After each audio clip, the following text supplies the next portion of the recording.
Well, hello, everyone. Welcome to He Said, He Said, He Said, a look at the world from a seasoned Black man's perspective. I'm your host, Alvin King, and welcome to our Friday, August the 9th episode, ladies and gentlemen. I hope everyone's doing well. The weekend is upon us, and I hear that it's going to be a good one, weather-wise anyway. For many of us who live here in D.C. and on the East Coast, Tropical Storm Debbie she did DC this week. And today it was, incredible.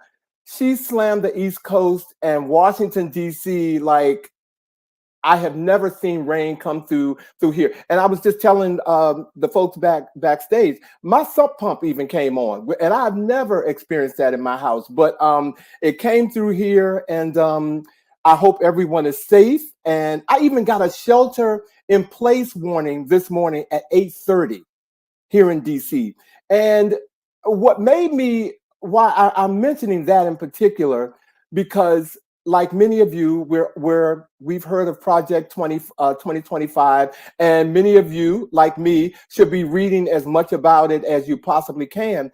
And I just remember reading something in Project 2025 that talked about climate change.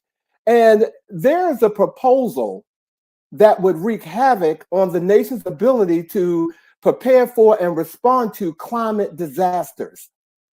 Project 2025 suggests that eliminating the National Oceanic and Atmospheric Administration and the National Weather Service by replacing them with organizations with private companies. Ladies and gentlemen, we must protect our access to these life-saving weather alerts and climate data and make sure everyone knows about these dangerous anti-science policies in Project 2025. We have to vote. You have to vote, ladies and gentlemen. That is your project for 2024. Make sure that Project 2025 doesn't come to fruition. All right. That's my PSA on Project 2025, ladies and gentlemen. This week, Mayor Bowser, mayor of DC, she lost her father, Joe Bowser. He was a fierce advocate for DC who, again, died earlier this week, according to a statement by the mayor.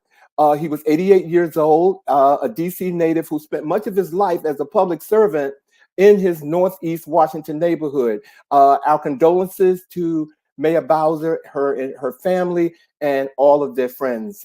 Please send your prayers to the mayor during her loss.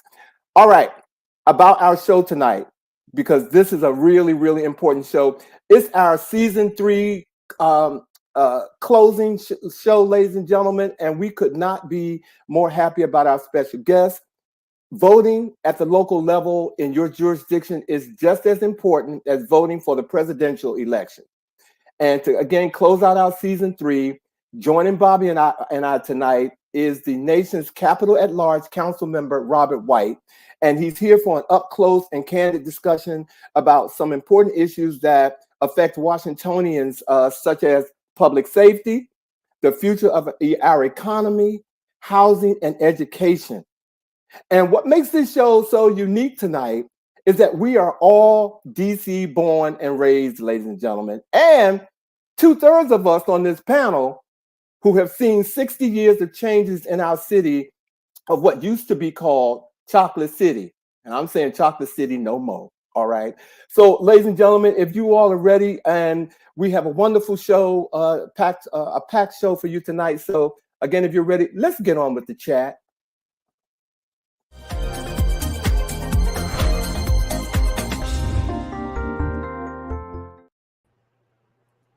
Bobby Edwards. Alvin King.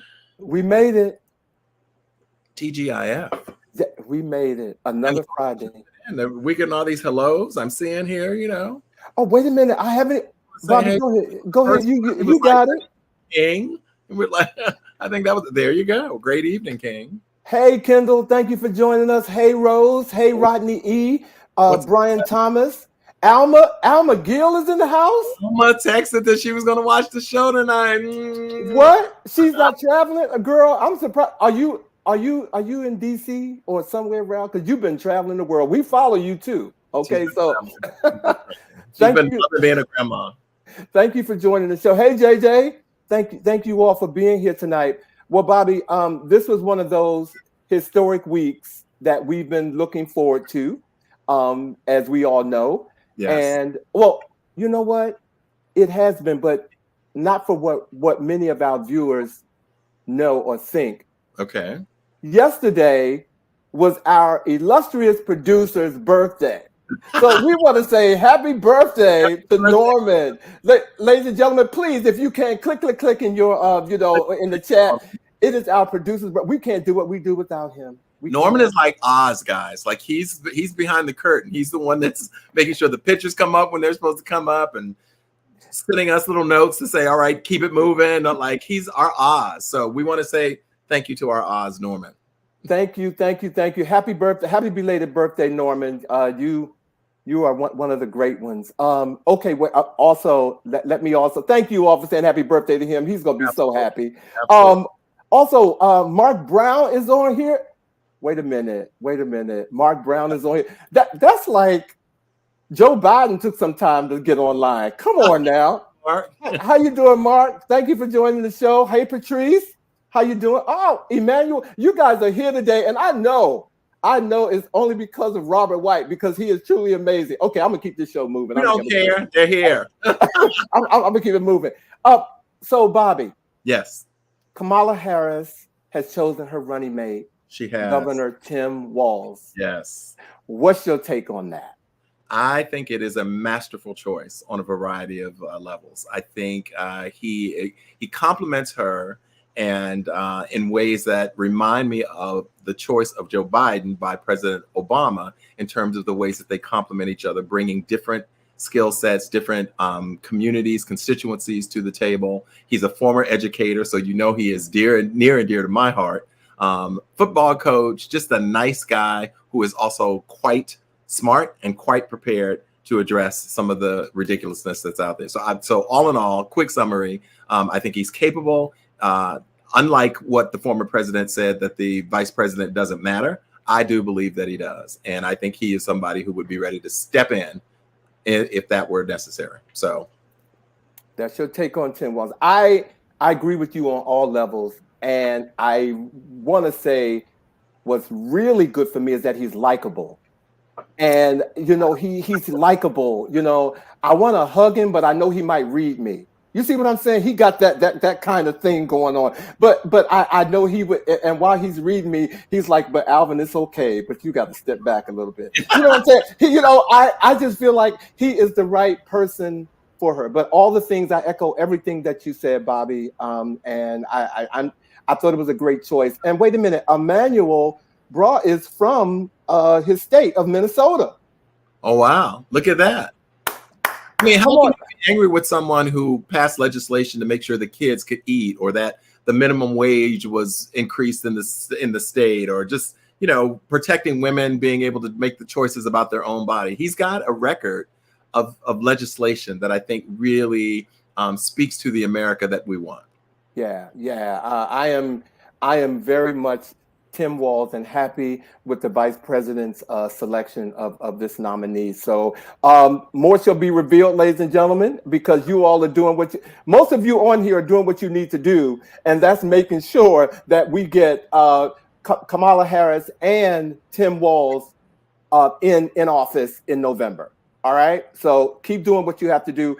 One more thing that happened on the Hill that I don't know if many of you know about, but Tom Suozzi, Democrat, won the 3rd District of New York, filling George Santos's old seat, flipping the seat from Republican to Democrat. I don't think a lot of people knew that. That is really good news to hear. That is pretty amazing.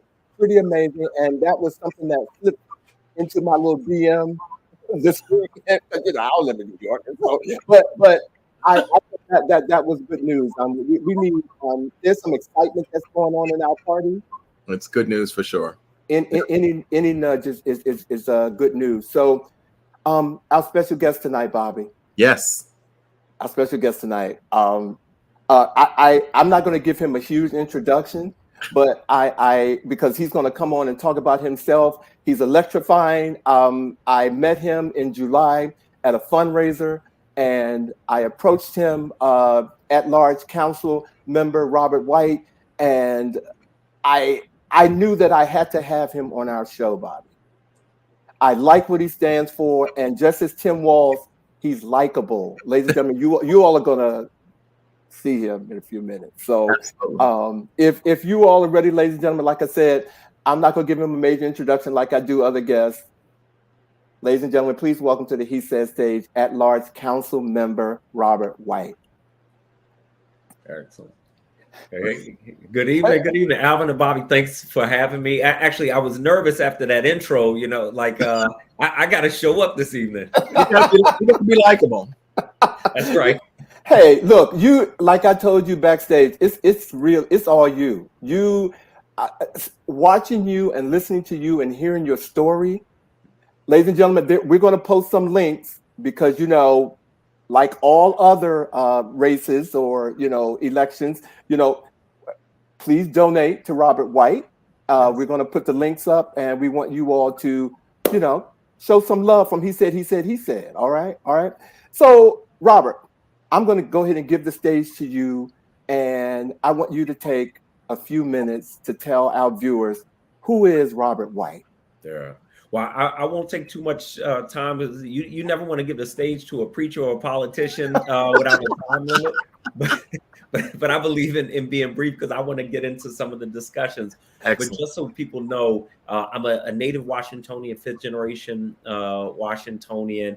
My parents were Alice Deal and then Woodrow Wilson sweethearts. But like a lot of Washingtonians, you mentioned Chocolate City. I grew up in a family that was like a lot of others where like we struggled to get by, like we got by, but not with anything extra. And just watching after my mom passed away when I was young, my dad, you know, count every single penny in order to make sure we had enough and could move along.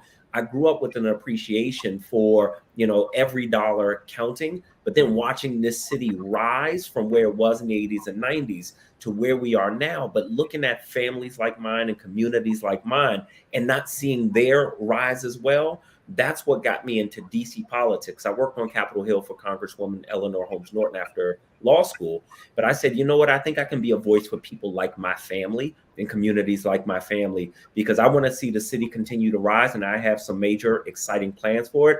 But when we rise, I want the people and families and communities here to rise too. So that's the work that I'm doing and would love to get into some of it because we've done some things that have been groundbreaking nationally, including passing the only bill to restore voting rights for all incarcerated people. It's a bill I passed a few years ago. I've been working on major expansions of early childhood education, and then looking at the issues like public safety, understanding you can't take shortcuts. You can't incarcerate your way to that. You got to invest in young people. You have to invest in communities, and there are ways to make our communities safer without going to the old broken tactics. So love that we have an opportunity to have this dialogue this evening.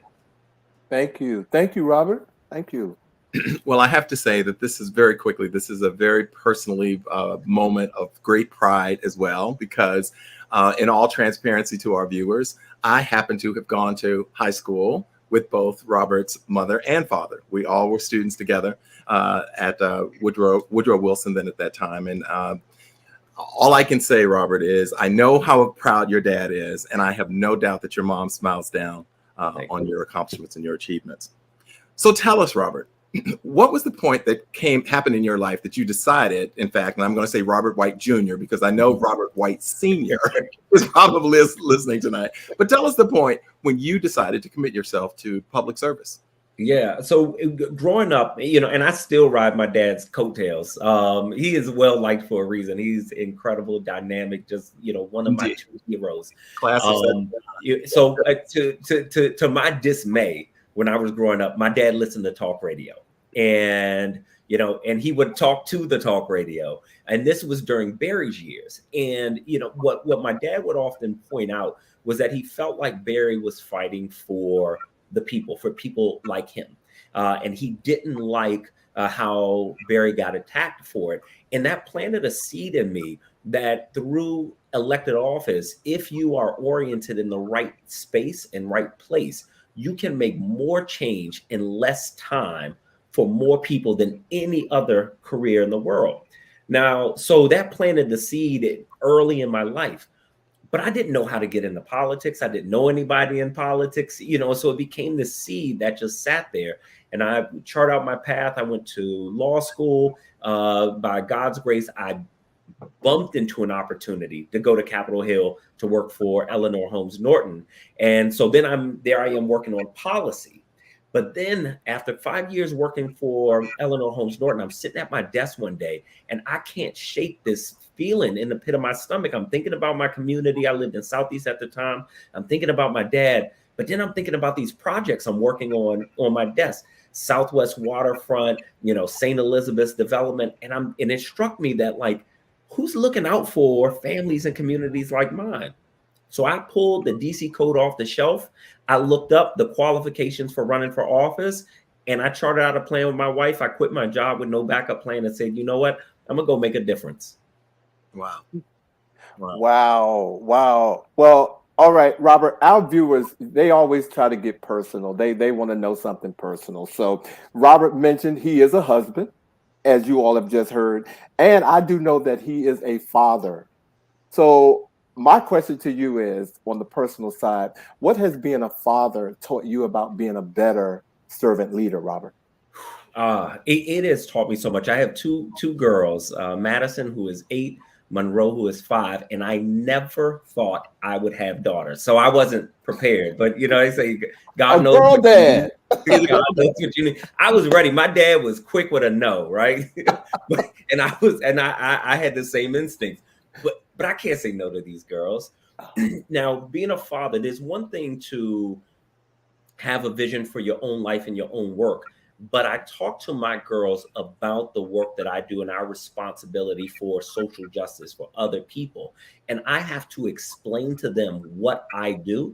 And at some point, I'm going to look back and they're going to look back at the work that I've done in elective office. And I want my girls to be proud of me and say, you know what, my dad made a difference. He didn't waste time. He didn't take time. He made a difference. And so being a dad has really elevated my sense of personal responsibility to make sure that I use my time in public office for the right things in ways that are demonstrably good for the people that elected me to help them. Thank you. Thanks, Robert. I will say one other thing. Mm-hmm. Having kids has helped me draw boundaries. And especially when COVID hit, I have to be present for my girls.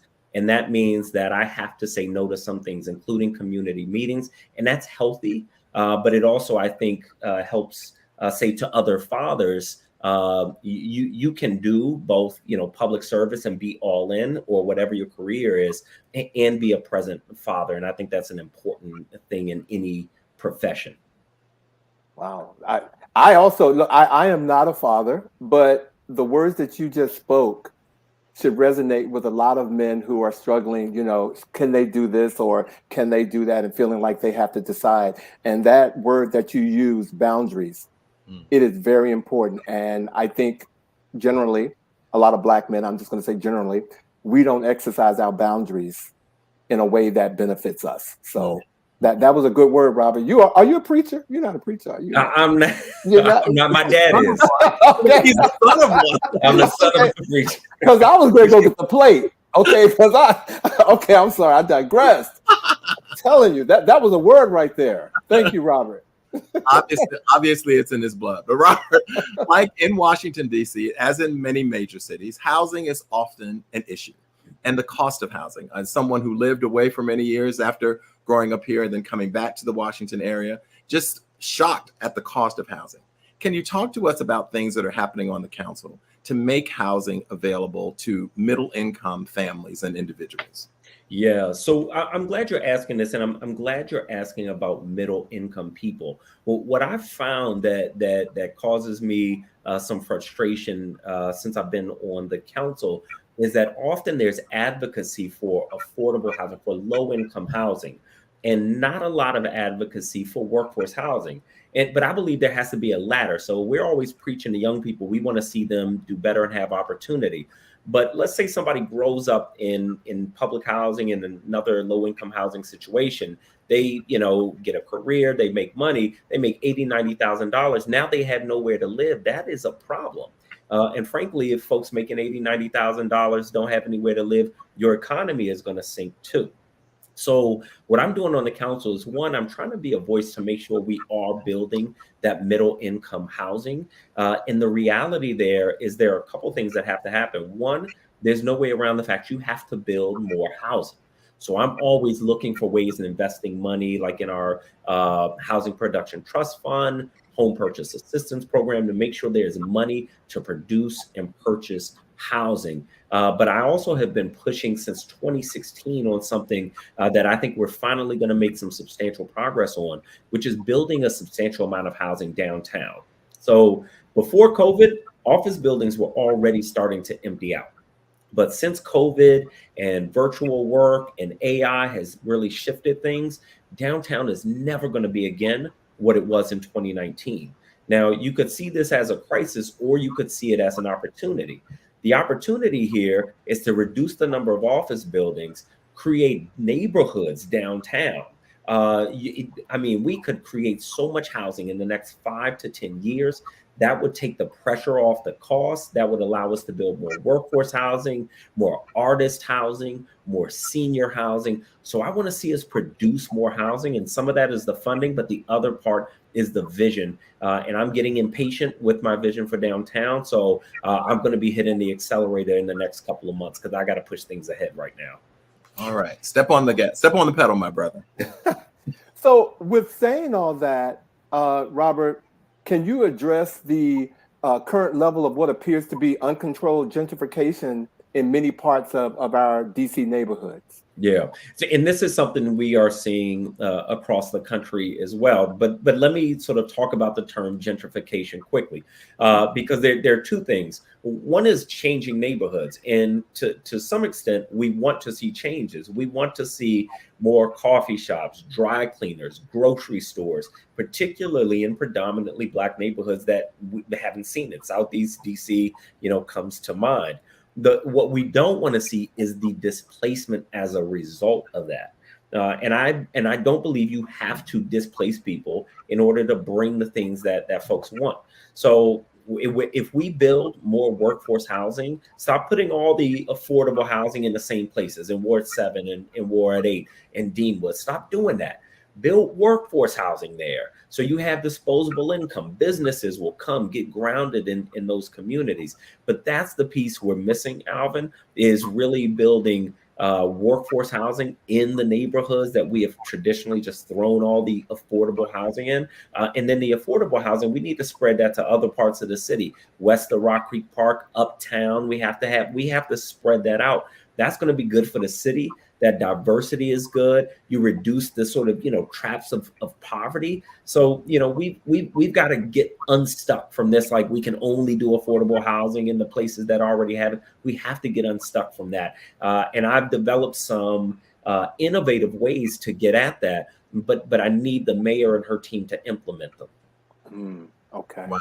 That's key. As we talk about the influx of visitors, Washington, D.C. has always been a very transient city that brings people in. The government, as a seat of government of the nation, there's always people coming in for different reasons and so forth. Can you talk to us at all about, given this, efforts to make sure that Washingtonians are indeed, you talked about displacement and so forth. Are there efforts or initiatives out here that are supporting Washingtonians staying Washingtonians? And not enough. And so you have programs like the Home Purchase Assistance Program, which helps people who live here purchase their first home here. But what I don't think we do a good enough job in DC with is investing in our folks. So that's a place that we've got to do much better. I think we do that in a couple places. One, creating programs in our schools for young people to help them develop in music and the arts and sports and what have you, but help them to develop. but also for our artists of any age. We have to create more of a foundation that's artist space, that's performance space, that's artist housing, so that we can start to see really our renaissance. But not because we are looking for people from other parts of the country. I mean, I hope they'll come, but by investing in the people who are here already. But I believe that investment has to really start with our young people. If we start to invest in our young people in a bigger way, we're going to see them thrive more and succeed more. The other side of that coin is businesses. I often hear local business owners say that they have an easier time getting business in Maryland and Virginia than they do in DC. And that is a problem, because if you're a DC resident, if you start a DC business, this should be the place that's really propelling you forward. And those are things that you have to do those things deliberately. And I don't think we do a great job of that right now. Thank you. So I'm going to take this moment to let our viewers know that earlier this week, before we started even advertising the show, I just put out a post to say, if you had an opportunity to ask your council member a question here in DC, what would it be? Thank you all I opened the floodgates. And so at the end of the show, I'm going to acknowledge some of the folks that came through in a major way. So these questions that we're asking Robert today actually came from you. All right, so I want to thank you all for that, and again, we'll acknowledge you all at the end of the show. So, Robert, one question that came from one of our viewers was, what is being done specifically by the council to improve the economic revitalization of depressed corridors such as Georgia Avenue in Northwest, Rhode Island Avenue in Northeast, and Benning Road in Northeast? Is there anything underway for that? So the short answer is yes. There are some programs, Great Streets programs that invest in our businesses, and so there are some programs. But what I think is missing, and I think this speaks to the question the person is probably asking, is we don't have a clear enough, defined enough vision for those corridors. So I think the corridors like Georgia Avenue, I live near Georgia Avenue, Benning Road, New York Avenue. Think about how those corridors look versus, let's say, Connecticut Avenue. The difference is density. So if we have more buildings, more apartment buildings, condos on these corridors, that is going to entice many more businesses to come to those corridors as well. Also helps us get at this workforce housing issue. So, when you do these things kind of piecemeal, then you look at, one project at a time, one building at a time, but you don't really know where you're going. So it's hard to judge whether or not you're moving the needle. But if we start to articulate a vision for our city that says, look, we're going to build more housing. It's going to be workforce housing, senior housing, artist housing, housing for our young people who graduated from college and want to come back here and have a place to start. And we're going to build this on these corridors. And the result of that is that you're going to see more grocery stores, more coffee shops, more dynamic businesses. Then people start to understand that vision, they buy into the vision. And so every time there's an application for a project, you know whether or not it fits that vision. But first you need a vision. Right now, we're largely operating without a vision. So it's just not happening in the way that we would like. We see like a tire shop here, no shade to his tire shop, because there's one on Georgia Avenue that has saved me. You see a little used car lot there, then you see a building in between, and it's hodgepodge. And I think we can do better than that. So that's where I want to see our city go. And one of the things that I like doing is really fleshing out my vision for the city, talking to people about what that vision is and getting buy-in, because whatever we can envision, we can build. But if we don't envision it, we won't build it. All right, ladies and gentlemen, thank you. Another question as a Washingtonian. One of the things that I've always loved about our city in terms of urban planning, it's a very organized city. There was a lot of thought that went into the structure and design and the aesthetics of Washington, D.C., where streets are numerical, alphabetical, they build on syllables, in those ways. But there's also, in terms of the urban communities, the urban neighborhoods, there was a consistency, I think, in terms of the visualization of these communities. Many of the row homes and so forth, they were unique in their small certain ways, but the skyline was pretty consistent. The homes and they created a sense of continuity to the communities. In the last decade or so, these pop-ups, these that just create a very different visualization in terms of inner city neighborhoods. I remember a time when it was said that these pop-ups would be discouraged, that they wouldn't happen as frequently, that investors would not be able to come in and literally change the visual landscape of the city. Not necessarily so. Can you talk to that? Yeah, so I'm glad you asked this right after we asked about gentrification and the cost of housing. One of the things that compete against each other is the availability of housing and the cost of housing.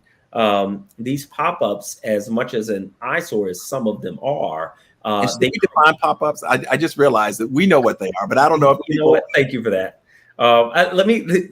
Do you want to define it, or do you want me to define it? Well, basically, it's when single-family homes, our investors come in and they buy these single-family homes and they create multiple units within them. And in some instances, to do that, it will actually build, and in most instances, it's a third level on top of the two-level story building. And so you have buildings that are like this, and all of a sudden you have this, and then it goes back.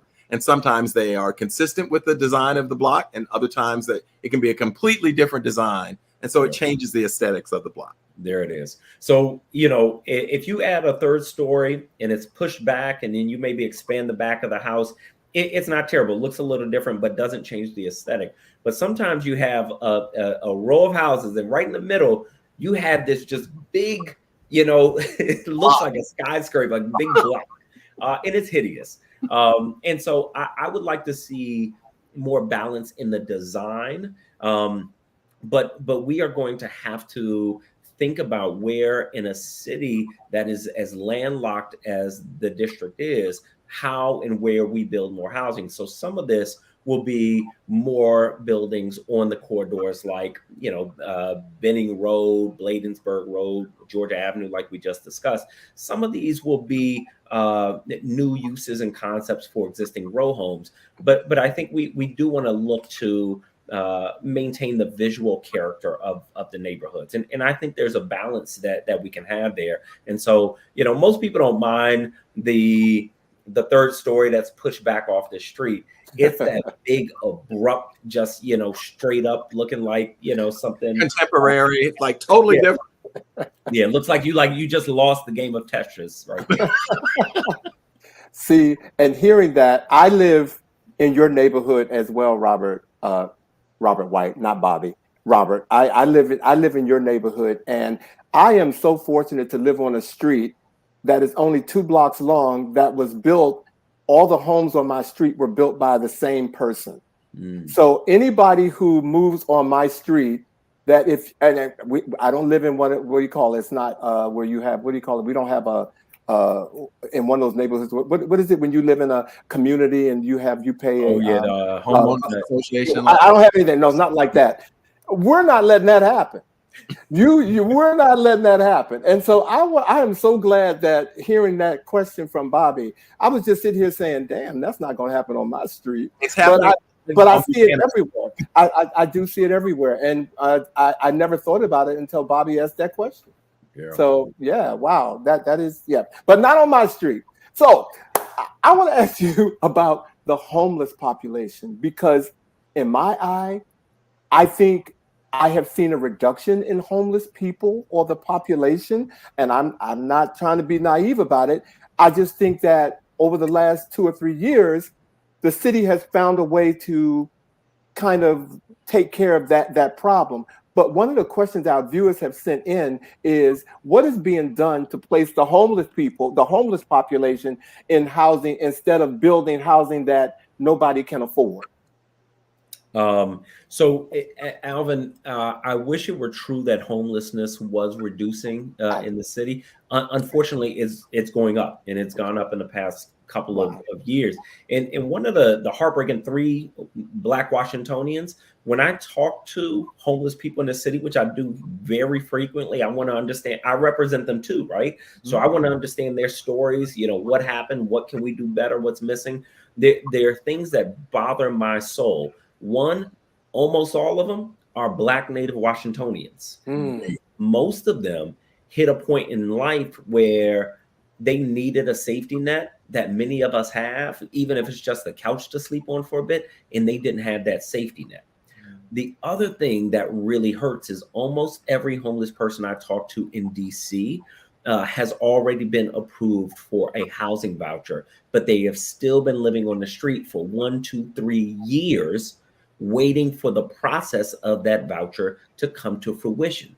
Now, it is unacceptable that like process is what's stopping people from living in homes.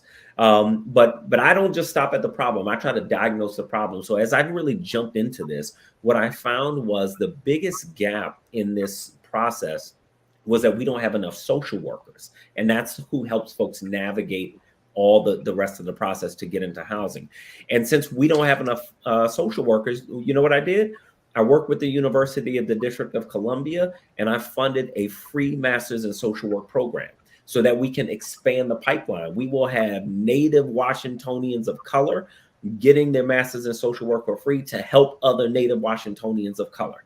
And this is tuition, it's books, it's a transportation and living stipend, and assistance paying for your social work exam, because I want to reduce this barrier. But we do, as a city, have a housing first program. So theoretically, folks living on the street should be able to get into housing, and the folks who need wraparound services should get those services. But right now, the system is broken, and I'm on the inside trying to fix it. Wow. We have a question by Oral Health. Oral, thank you for joining us today. And he said that, and I think he's talking about the homeless community.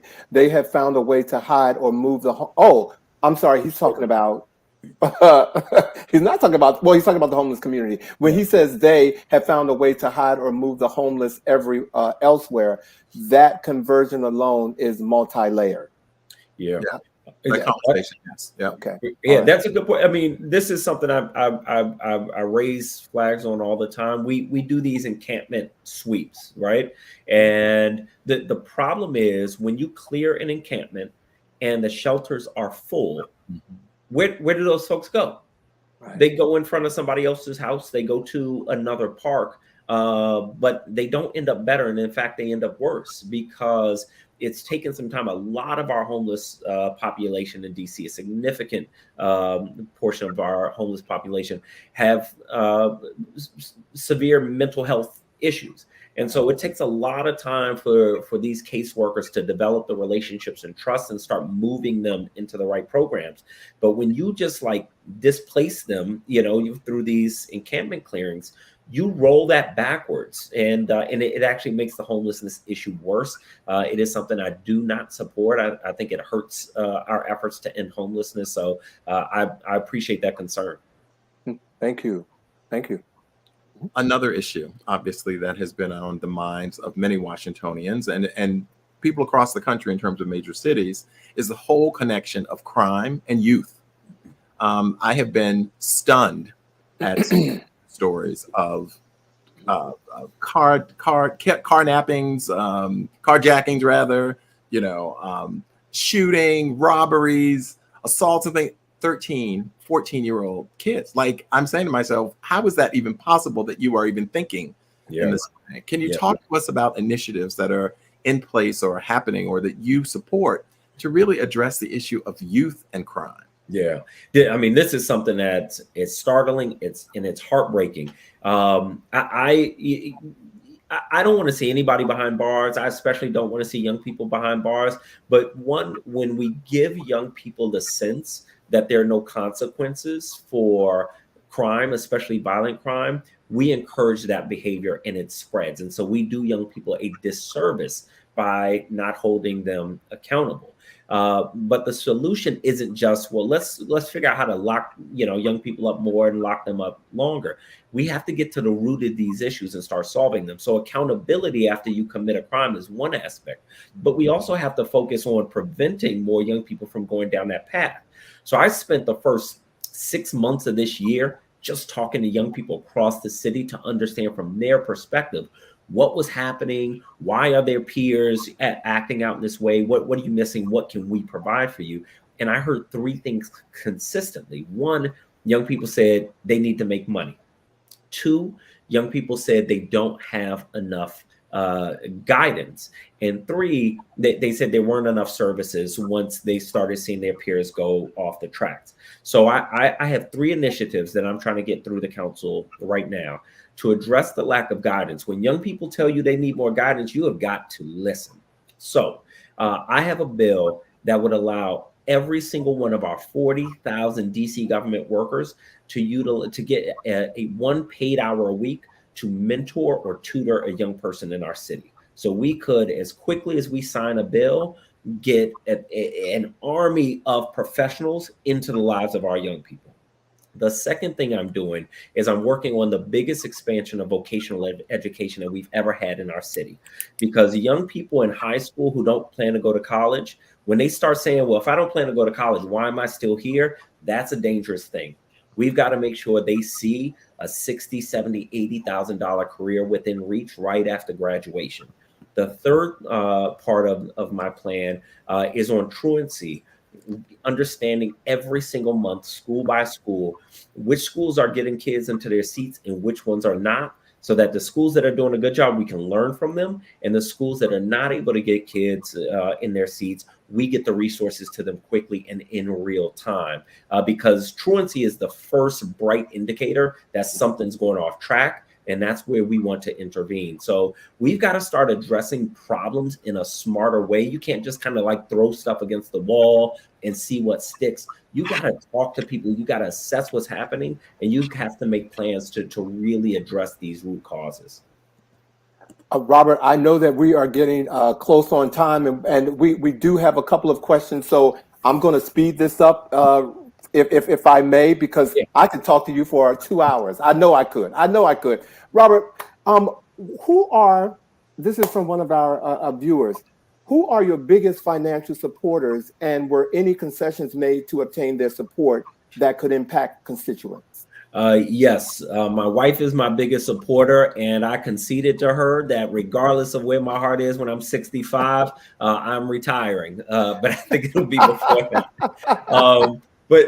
So I use public financing. Nobody in my race, I'm in a race right now, nobody can donate more than $100. So that's it. I don't have like an industry that's a particular supporter. Even without public financing, the donation limits in DC are pretty low. So if I was not using public financing, the most any person could donate to me would be $1,000.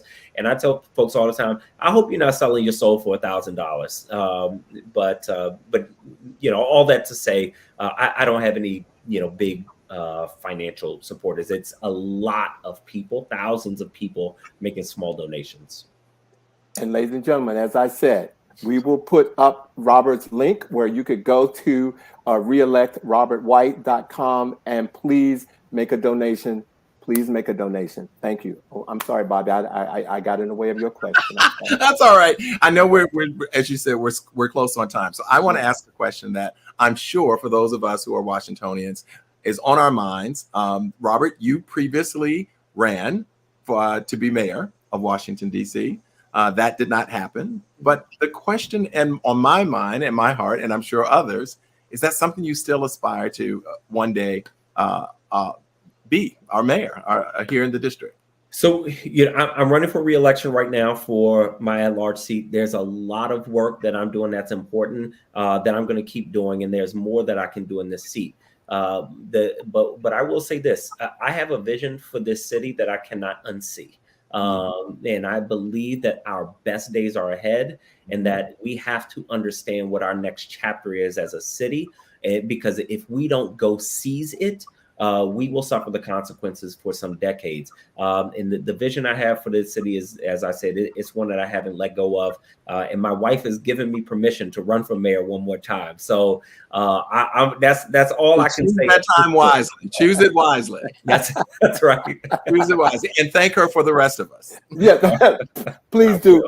Well, Robert, I know, again, like I said, I could keep you here all day because, like I said, you touched me when I met you. I said, you know what, I'm following this guy, I'm supporting this guy, and I know that I will be voting for you. So our conversation with you, unfortunately, has to come to a close, but I want to thank you for being here. And I actually, Bobby, if you will, can I ask one more question? Can I ask one more question? So that's how you're going to do it. No, Bobby, no, you go ahead and ask, because I really want to ask that question. You go ahead. Go ahead and ask your question. Are you serious? Okay, all right. Is there, Robert, what legislation that you have passed that are you most proud of? And I'd like you to take us out on that. Yeah, absolutely. You know, when I was, and I appreciate that question. When I was going through law school and taking the bar, starting my work on Capitol Hill, my brother, who I'm incredibly close with, you know, I love him to death. He was going through a difficult time in his life. He was incarcerated. That was tough on my family. And watching him, my brother, just in terms of book smarts, incredibly smart. He has a good family. We don't have a lot of financial resources, but we have a good family, solid family. But my brother had such a difficult time transitioning back to the city. And what I learned through that process in our relationship was what disenfranchisement of incarcerated people means for their families and their ability to get back on track. And I promised myself that if I was ever in a position to do something about this issue, I would, even though it's not the type of thing that would usually get you elected. And I passed a bill about 3-4 years ago now, making DC the first jurisdiction in the nation to restore voting rights to all incarcerated people, because this was a relic of Jim Crow. And we got rid of literacy laws. We got rid of, preventing poor people from voting, poll taxes. The one thing from Jim Crow stopping people from voting that we never got rid of was disenfranchising incarcerated people. And so I was able to turn that back in DC, and I hope to see other states do it as well.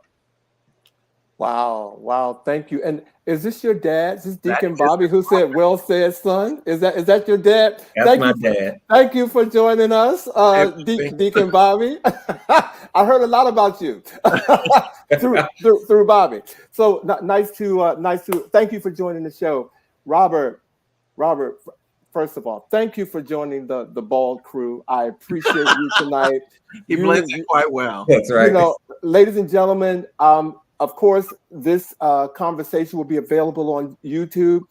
Robert has said some things that you all need to go back and listen to about himself, the city, and the future. And he came to do what he said he would do, and you did it tonight. So thank you for joining our platform tonight, Robert. Thank you, Robert. So very proud of you. And he's telling the truth. He came back and he was like, "Bobby, I met this guy and we have to have him on the show." And I was like, "Let me tell you how I know him." He did. It's a small city. He did. Well, thank you. Keep doing what you're doing, and looking forward to see wonderful and great things from you. Thank you. Ladies and gentlemen, At-Large Councilmember Robert White Jr. Thank you for having Bobby, Alvin. I appreciate it, and I can't wait to come back. Thank you. Looking forward to it. Thank you. Have a great weekend. Thanks, you too. Love to your family. Thank you. Bobby. Alvin. That was a great interview. Ladies and gentlemen, as we said, this is our final show of the season.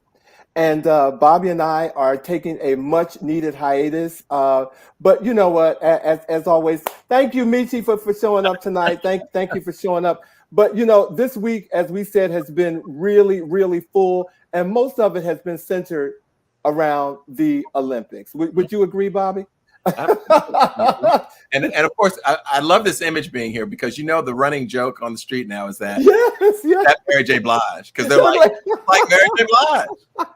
The Paris Olympic logo which is supposed to be a torch for a smile. It looks like I heard that, and I had to look at it and agree. I was like, uh-oh.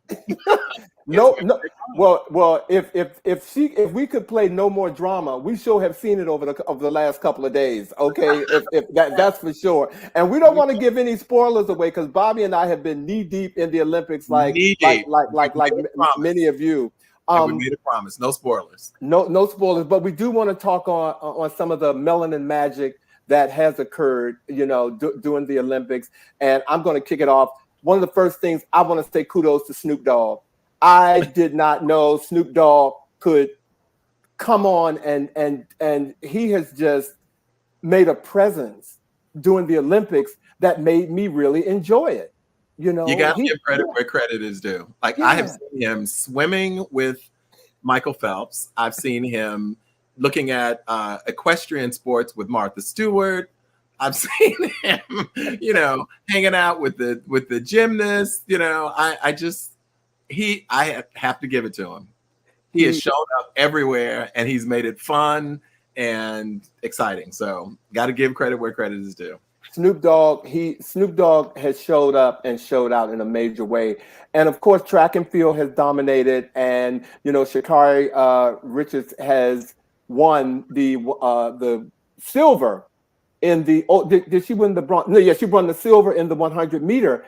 But while she was doing that, Bobby, during that same race, Anna Fraser-Price pulled out, and nobody knew what was going on. And I don't know if you heard this or not, but they didn't stay in the Olympic Village.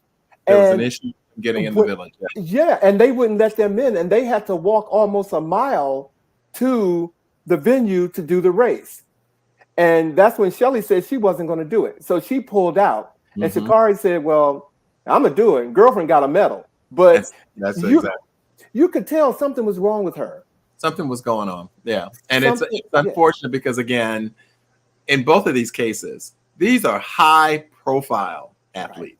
Right. These are not athletes that you're like, well, there's no way they would have known that they are competing for their countries. Both of these women are very, very high profile. So it's really hard to understand how something like that could happen. Right. Yeah, that I didn't like that story, and I hope it doesn't stop there. And then, of course, it's Noah Lyles, who he barely won the 100, but he won. He won. No. Yes, and he got. Let's never say you barely won. You win or you don't. He got the. Okay, I'm gonna take barely out because that sounds like some shade, but I wasn't. that wasn't shade. Especially the fastest man on earth, right? He really is in the 100. But in the 200, he got the bronze, and he won it with COVID. He also got the COVID. And I got all kind of questions. I don't have time to go into that whole conversation about him having COVID, and with the COVID. Exactly. I got all kind of issues about that. But one thing that wasn't a surprise, and that was Sydney Laughlin Lavrone showing up, and I mean, say that again. Showing up and showing out, and she won for the second time the gold medal. Okay, in her field. Okay, 2. Yes, and set a record doing it. I'm all for her. And then, of course, some more melanin magic. I want to take Gabby Thomas. I want to go back in time and take her to my prom. Gabby Thomas said that backstage, people. He did say that. I swear to you. He was like, I want to take her to prom. Gabby Thomas. So many reasons that can't happen, but go ahead. I don't know, but she's just so beautiful. But again, melanin magic. I mean, they are doing it. And then Quincy Hall, he won the 400. Okay, all right, he won the 400. Yeah. They didn't expect him to do that, but he did it. What did Beth say? Beth said just because they're high profile here, that doesn't mean they're high profile overseas, and never underestimate racism in Europe. I lived there for 35 years and know how bad it is. All right, Beth, I will. Thank you, Beth. Thank you for saying that. We're going to acknowledge the basketball teams, the male and the female basketball teams who are doing it. And I don't know if you all heard it, but on Saturday, both men and women, the U.S. are playing France. Isn't that hilarious? Out of all the teams that United States and France will be competing for gold in basketball in both men's and women's. I think that is incredible. And I want us to bring home the gold. Two goals. And then there's Kevin Durant, Yes. who has Lisa Leslie's. He has passed her for the most points scored in Olympic history. Yeah. So, and he's Local. hometown talent. Local. Come on, Kevin Durant. Come on. But Bobby, one of the hardest sports that I've been seeing out there is that darn artistic or synchronized swimming. Come on, Bobby. Alvin. And what did they perform to? Do you remember? USA performed to Michael Jackson. Smooth Criminal. Yeah. But Canada did a what do you call it? They went rap. They went back to yes they did. And they did a whole rap theme, and Snoop Dogg was just going off. They played one of his songs, and so and so he was just he was just in awe about it. But so he was there. They performed. He was there. And but one of the biggest stories that's trending, ladies and gentlemen, is French pole vaulter Anthony Ammirati made headlines for not getting on the podium, but being denied a medal last weekend because of his dream-shattered manhood. Okay? Yeah. He didn't tuck. Okay? And the pole came down. Literally. And the pole came down, ladies and gentlemen. But but the endorsements are coming in. Okay? Oh, yeah. Okay. And they're not related to athletics, unfortunately. Not at all. Not at all. Bobby, thank you all for enduring Bobby and I for taking you on what we call, our Olympic headline, ladies and gentlemen. It ends on Sunday. But as I said, tonight is we begin our hiatus, and we will not be live until after September the 27th, ladies and gentlemen. And it is much needed. It is much needed. And I just want to say, Bobby, thank you for all the work that you do to show up and make sure that, the dream team, you and I, do what we do, and you help keep my dream alive. So I want to thank you. I want to thank Norman. Thank you, Norman. Yeah, I want to thank you both for making that happen.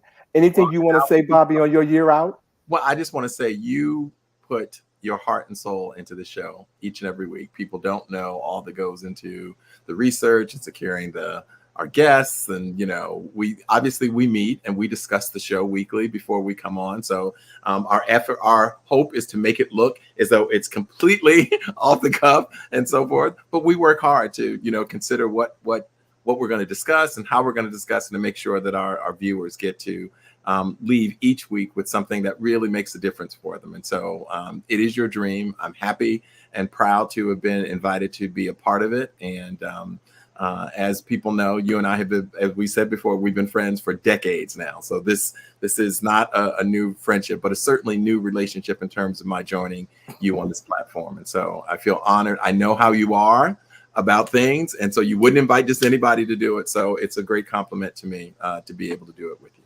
Well, thank you. And to our viewers, thank you all for showing up every week on a Friday night when you could be doing something else. I know you might have your drinks and all that with you, your dinner, but you all show up and you support us. And, I couldn't ask for anything more. I do this because I love it. I do it because I think that I have something to contribute. I love being a resource, and you all help me to actually be better today than I was yesterday. Come on now. So thank you all. And this has led into my words of the week. All of this and us getting ready to go on hiatus. Staying positive doesn't mean you have to be happy all of the time. It means that even on hard days, you know that there are better ones coming. Amen. All right. And so again, and you know what? Before I leave the show, it's going to be in the credit, but I want to make sure that I give a special shout out to Curtis Sean Davis, to Dr. Donita Holmes, to Mark Brown, and to Troy Patterson.